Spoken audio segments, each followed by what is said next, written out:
Hello, wonderful people, viewers and subscribers. Welcome back on this platform, BVI Channel 1, where truth is the gospel we preach. And this video is just specifically for clarification so that our viewers will not misrepresent my position and analysis I am putting out on this platform.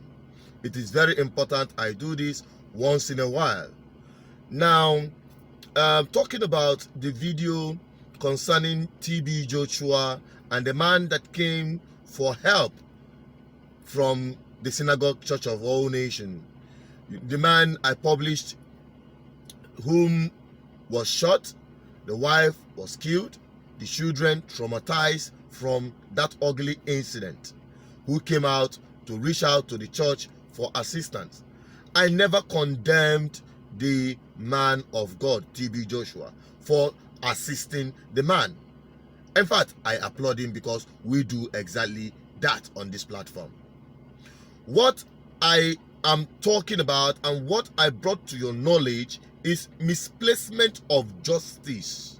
I need help from the Prophet TB Joshua and the good sympathizers. Please, can assist me. My wife, as I'm talking now, is still in the mortuary because I'm still taking treatment. I'm yet to recover from this injury. And I need financial assistance and also the healing for my daughter. My message to my brother, whatever you might have said, I wanted to put everything behind you. While this was going on, there was a lot of text message that came all over, and we know more are still coming. A gentleman here donated 1 million naira. We want you to forget everything, put it behind you.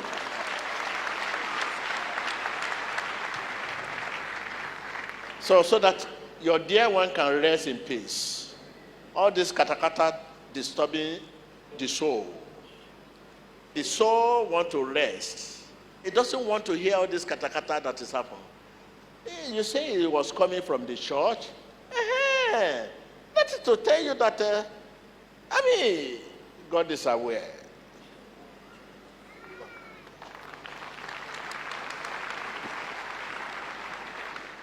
The ministry here and the partner, apart from other partners that are donating, we are ready to give 5 million naira.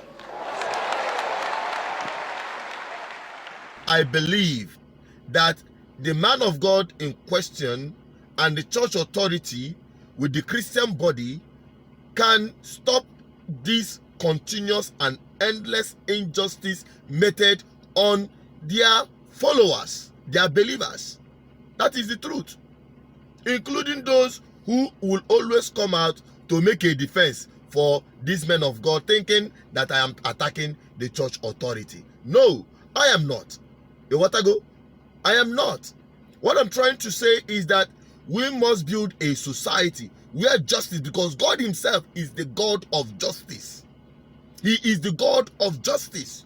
He cannot stand injustice. And there is nothing wrong if the man of God, may his soul rest in peace, and those who are still alive would in this situation call out on government to ensure justice and also put an end to this endless killing. That is what I expect him to do. And that is my position. And we must understand that. We must not misplace justice for God's forgiveness and God's judgment. No. God is a God of justice. And it is unbiblical for those of you who think you are doing God a service by, trying to ridicule or misplace what we put out here. We don't just shun out things because I like to talk. We are here to expose our consciousness, our mind. Okay, because God does not have not given us a mind of a feeble mind. No, God gave us a sound mind, and He expects us to stand for justice. And that is what I believe the church could do, and that is my position. Please don't misrepresent that. That's set aside. Another one, the issue of marriage, because I have seen the comments, because I read comments. That's the truth. I read some of the comments. And some of your comments form some of our opinions. When I say I am the voice of the people, it's not just by the making. It is the opinion of the people I am bringing out so that the authorities will get to hear the voice of the people. All right? Now, I've been reading some of your comments. Some of you, I understand this part of the world, our society in Africa. We are very religious people, wonderful religious people. And whenever we talk on anything that, they believe is against their doctrine, boom, you become their enemy. They stop, that kind of a thing. Let me tell you, when I say or mentioned about marriage, standards and the rest of them, I mean, the marriage institution, it was set up by God. It's one institution God set up by himself, marriage. And you will appreciate the fact that even in the Bible, some of them took more than one wives. And God did not condemn them. And I am not particularly promoting polygamy. Neither am I saying monogamy must be the benchmark. No. What I'm saying is that you do what is right. Instead of you saying that, hey, no, you are crying, running helter-skelter because people, men are just there, they can't find wife to marry. To be honest with you, when you want to marry, you will know that it is difficult to find a wife in the midst of plenty women. That is the truth. I am a living witness, and I am still in search of a wife after my soul, a wife after my heart. Okay, good. So what I'm talking about is that if you say you want to marry one, fine, make sure you give it the best. If you believe you want to marry more than one, wonderful, but make sure you are able to take care of it. Okay, even the white people that brought this doctrine of one man, one wife, they have now moved out from one man, one wife to one man, or one woman, one woman. You understand what I'm saying? So, and even to the point of even getting married to animals, which is a total misrepresentation of God's standard. Okay? So what I'm talking about in the sense that we must just appreciate whom we are as Africans. Do not demonize Africa because maybe the West have sold a particular belief to you. Just use the Bible as your benchmark. And if you believe in your heart that it is only one man, one wife that will get you to heaven, please stick to it. I am not preaching against it. And if you believe that it will give you peace, I've seen families where you have about a wife or two that they live in peace. In fact, it is even the ones we call ungodly people, the ones that are not coming to church. I saw someone comment that I am an unbeliever. He never believed that I am an unbeliever. The mother self. Now, let me tell you, the people we consider the unbelievers out there, the people you believe that they don't know God, they are living more God standard life than the so-called. Because we've seen even big time pastors divorce their wives and remarry. Yes, we've seen that happen. But we've seen people we've considered ungodly people stick to one wife and they married for all their years. Some of them married more than one or two and they lived in peace. Then, if that is the case, something is fundamentally wrong somewhere. And that is what we should be looking at. And that is just my position. I'm just trying to make this clarification so you don't misunderstand my position. I appreciate every one of you and your opinions, whether for or against, whether it supports my position or not. I appreciate every one of you. Every comment that is coming, I appreciate, and I put it into consideration with high regard. Thank you so much for bringing it on. I appreciate every one of you. And don't forget, there's someone that made a comment saying, I want to connect with you. Now, if you want to connect with me, now the single ladies, officially, some of you did not know that I am widowed. That's by the way. I lost my wife a couple of years, and at least 2 years ago, without any child. And there is this pressure, but I'm not falling for pressure. It's just that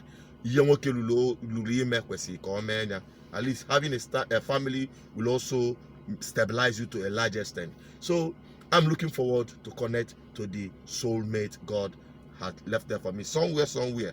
Eh? The beautiful damsel is somewhere. Now let me make it open. Chinedu Chonwane, that is after his heart, and also a woman that we share in my vision. I have been told many times, not too many people will like to share the burden of my vision. So I appreciate every one of you. So you have had it. Look at my number on the screen. My number is there. I don't know one day, honorable. I don't want to put myself in that situation. Some of the young ladies, beautiful young ladies, whenever you call them on phone, please, somebody gave me your number, or your mom gave me your number. The first thing the person will ask you, the young lady, who gave you my number? Who gave you my number? Let me tell you, you don't know who gave you your number. Eh?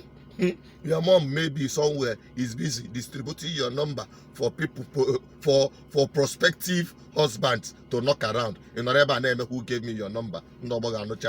I'm giving out my own number in case you want to connect. Feel free and become the kind of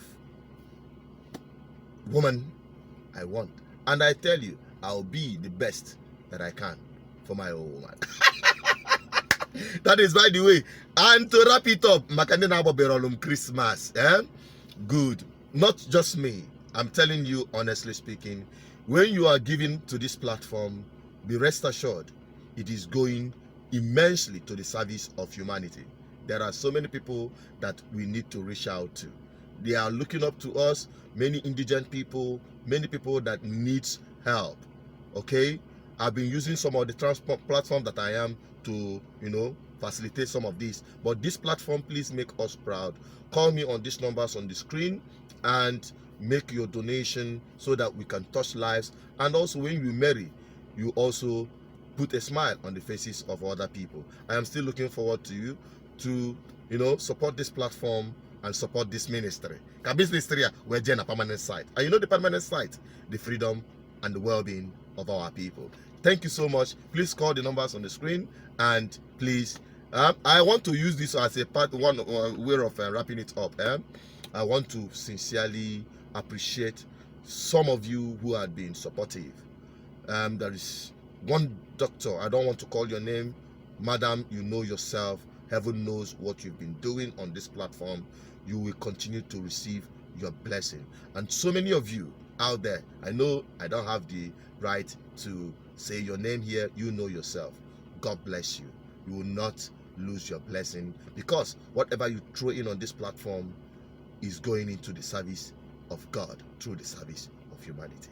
God bless you all. I'm still looking forward to you to please make that donation, and God bless you. Compliment of the season. Signing out. Bye-bye.